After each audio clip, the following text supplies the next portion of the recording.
Hey everyone, welcome back to the channel. Today we're diving into what might be the most brutal celebrity takedown I've witnessed in years. Chris Rock, one of comedy's most fearless voices, just absolutely eviscerated Meghan Markle on stage in front of a sold-out crowd, and the fallout is sending shockwaves through Hollywood. This wasn't just a throwaway joke. This was a surgical strike that cut straight to the heart of Meghan's carefully constructed image and exposed the uncomfortable truth about her Netflix empire. Now, I know you guys are excited for more Huffing, but before we delve into further discussion, if you haven't subscribed, come on guys, what are you waiting for? Hit like, subscribe, and ring that notification bell ASAP. So now, let me set the scene for you. When Meghan Markle signed her latest Netflix deal, she was probably expecting the headlines to focus on her creative vision, her producing prowess, maybe even some fawning profiles about her Hollywood comeback. Instead, she woke up to find herself the punchline of a comedy routine that's gone absolutely viral. Chris Rock, standing on stage with that signature intensity, took aim at her Hollywood ambitions and shredded them with ruthless precision. The setup was classic Rock, casual and observational, drawing the audience in before dropping the hammer. He joked about celebrity culture's obsession with fame over talent, then pivoted straight to Meghan's Netflix projects. "She's got all the drama of a royal scandal," Rock said, pausing for effect, "but none of the talent." The crowd erupted in laughter, and not polite laughter, but knowing laughter. The kind that says, "We've been thinking it too," but nobody had the guts to say it out loud. Then Rock doubled down with the line that's now splashed across headlines and social media. Netflix should call it the talentless show. Brutal. Absolutely brutal. And it stuck because it resonated with what so many people have been thinking but haven't articulated. For Meghan, the sting wasn't just that Rock made the joke, it was that the audience didn't need any explanation to get it. When a comedian as culturally significant as Chris Rock puts your entire Netflix presence on blast as being built on notoriety rather than skill, it's more than just a punchline. It's a verdict from one of entertainment's most respected truth-tellers. Now here's where the comedy intersects with cold business reality. Industry insiders have confirmed that Meghan and Harry's latest Netflix contract is worth substantially less than their original 2020 mega deal. That's not just about a smaller paycheck. In Hollywood, a reduced contract is a reduced vote of confidence.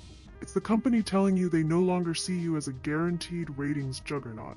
When Rock mocked the deal, he wasn't just poking fun. He was shining a spotlight on a truth the Sussexes would rather downplay. Netflix is no longer paying them top-tier money because they're no longer considered top-tier assets. The numbers don't lie. Their documentary series drew massive opening week interest, but dropped quickly in viewership after the initial binge wave. Live to Lead struggled to break into Netflix's own trending charts. Harry's Heart of Invictus was well received critically, but failed to achieve broad audience penetration. For a streaming company investing millions, this pattern is a serious problem. In the cutthroat world of content, your past performance is your pitch for future funding. If your shows consistently underdeliver, even if they dominate the news cycle for a week, your next contract inevitably gets smaller. And Rock's routine didn't let viewers forget that pattern. Perhaps the most damaging aspect of Rock's bit is that it echoes what many in Hollywood are already saying behind closed doors. Several industry figures, speaking anonymously to trade publications, have described Meghan's brand as controversy-led rather than content-led. That's not a compliment. It means her main selling point to platforms like Netflix isn't a proven ability to produce must-watch shows. It's her ability to generate buzz, regardless of whether audiences actually stick around for the work itself. When a voice as influential as Chris Rock's puts that subtext into a punchline, it stops being industry gossip and starts being public perception. Rock isn't just any comedian, he's a cultural barometer. His stand-up has a history of reflecting uncomfortable truths that people already sense but haven't yet articulated out loud.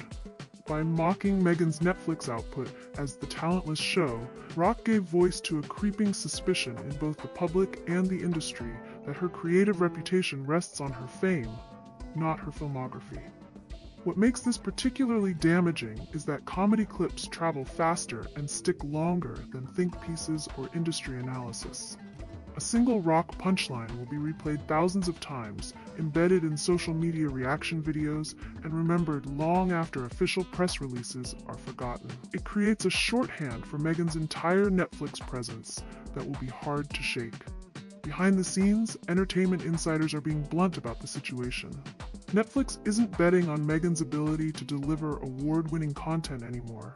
They're betting on her ability to draw attention. It's a calculated, numbers-driven decision. The Sussex name may no longer guarantee critical acclaim, but it does guarantee coverage. Whether the press is praising or criticizing, the clicks still come. This is the same business logic reality TV thrives on. Controversy keeps people watching, even if they're hate-watching. For Meghan, this means her role has shifted dramatically, from creative visionary to lightning rod in Netflix's eyes. That's a devastating repositioning for someone who has worked so carefully to shape her public image as a serious humanitarian and storyteller. In the modern media ecosystem, reputation is currency. And right now, her currency is losing value with every viral joke and industry whisper. The real danger isn't just the public perception, it's that this shift is happening at the industry level too. When executives, producers, and investors start seeing you as controversy content instead of quality content, the types of opportunities you get change dramatically, and usually not for the better. Doors that were once open begin to close. Projects that might have been greenlit get a second, more skeptical look. Collaborators who would have been eager to associate with your brand suddenly become more cautious. The internet didn't just laugh at Rock's jokes, it amplified them exponentially. Clips of his Meghan bit flooded TikTok, Twitter/X, Instagram, and YouTube within hours. The comments were telling, he said what we were all thinking. Finally, someone in Hollywood calling her out. This is why Chris Rock is a legend, no one's off limits. Even users who claimed not to care about royal drama weighed in, saying the joke rang true about celebrity culture in general. People becoming famous for fame's sake rather than actual accomplishment. Once a roast goes viral, it's almost impossible for the target to reclaim the narrative. The joke becomes the shorthand for your name in the public mind. The worst part for Meghan isn't just the joke itself, it's that she's now the punchline. In the entertainment industry, being mocked by a major comedian can actually be a career-enhancing moment if you're seen as a respected player taking it in stride. Think of how Barack Obama handled correspondents' dinner roasts, or how Ryan Reynolds leans into Hugh Jackman's playful ribbing. But when the joke hits at the core of your perceived weaknesses, it doesn't come across as playful banter. It reinforces those weaknesses and transforms them from whispered criticisms into public knowledge. Chris Rock's roast didn't feel like a random swipe. It felt like a verdict, a cultural assessment that Meghan is more spectacle than substance. For someone who just signed a new Netflix deal, having the most memorable conversation about it be a comedian calling it the talentless show is a PR disaster you can't put back in the box. This latest Netflix deal was supposed to signal stability, creative credibility, and long-term vision for Meghan Markle. Instead, thanks to Chris Rock's fearless comedy and the public's appetite for an unfiltered take, it's now shorthand for everything her critics have been saying for years. She can issue press releases. She can put out polished interviews. She can talk about her creative goals all she wants. But in the cultural record of 2025, the headline that will stick is simple, sharp, and devastatingly repeatable: the talentless show. What makes this situation particularly fascinating is how it exposes the fundamental challenge of Meghan's post-royal career. When she left the monarchy, she traded institutional power for perceived creative freedom. The promise was that she'd be able to tell her own story, control her own narrative, and build something meaningful outside the confines of royal protocol.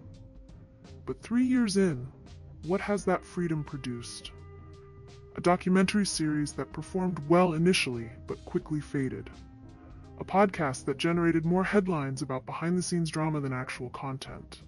And now, a reduced Netflix deal that's become the butt of jokes from one of comedy's most respected voices. The narrative she hoped to control is slipping through her fingers. Industry veterans point to a fundamental misunderstanding on Meghan's part about how Hollywood actually works. The entertainment industry doesn't care about titles or previous fame. It cares about results.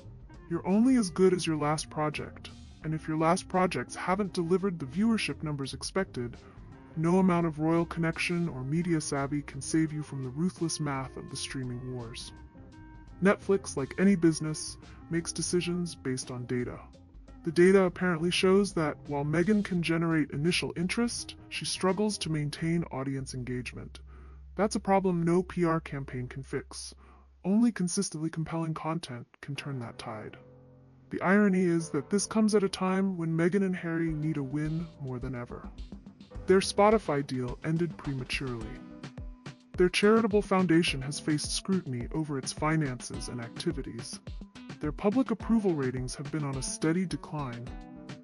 A successful Netflix partnership was supposed to be the cornerstone of their post-royal identity, the platform that would allow them to reach global audiences with messages they deemed important.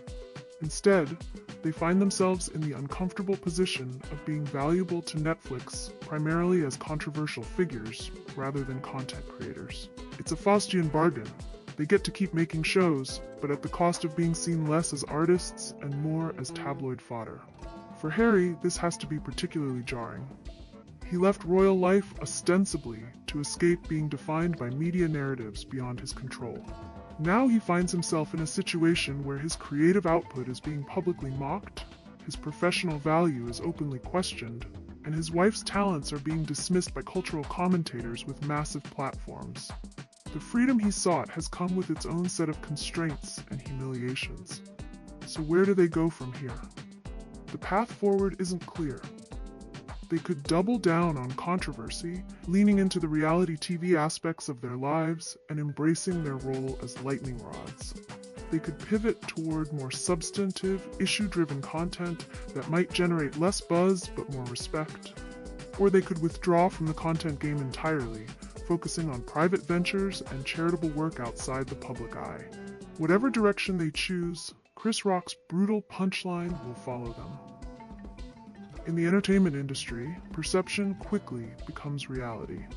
Once you're tagged as talentless by a cultural arbiter as significant as Rock, that label sticks until you decisively prove otherwise. The coming months will be crucial for Meghan and Harry's media ambitions. Their next projects will either reinforce Rock's assessment or begin the difficult work of redefining their creative reputation. But one thing is certain, they're no longer operating from a position of strength. The goodwill and curiosity that greeted their initial Netflix announcement has largely evaporated, replaced by skepticism and, in some quarters, outright mockery. So here's where we're at. We've seen the headlines, the deals, the roasts, and the reactions. We've watched Meghan's Netflix chapter take an unexpected turn, and we've heard Chris Rock's brutal punchline echo across social media. But now, I want to hear from you. Do you think Meghan is still a powerhouse brand in Hollywood, a creative force with more to give? Or do you agree with Chris Rock's verdict that this is all fame without the follow-through? Tell me what you think. Is Meghan's latest Netflix deal a smart career move, or a desperate play to stay relevant? Are the critics and comedians being too harsh, or are they just saying what most people won't? And here's the big one. Do you believe the Meghan Markle we see now is the real Meghan, or a carefully constructed image starting to crack under pressure? Your voice matters here, not just because the story divides opinion, but because in part 2 of this analysis, we're going to dig even deeper. We'll uncover the behind-the-scenes industry whispers, the royal power dynamics at Netflix, and why some insiders believe Meghan's biggest challenges are yet to come. If you thought this first half was intense, you haven't seen anything yet. Hit subscribe so you don't miss the continuation, smash that like button if you want more hard-hitting, unfiltered takes, and most importantly, join the discussion below. I read every single comment, and in part 2, I'll be featuring some of your opinions right here on the channel, because this story is far from over. This is your friendly neighborhood critic, signing off for now. Ta-ta, and bye for now.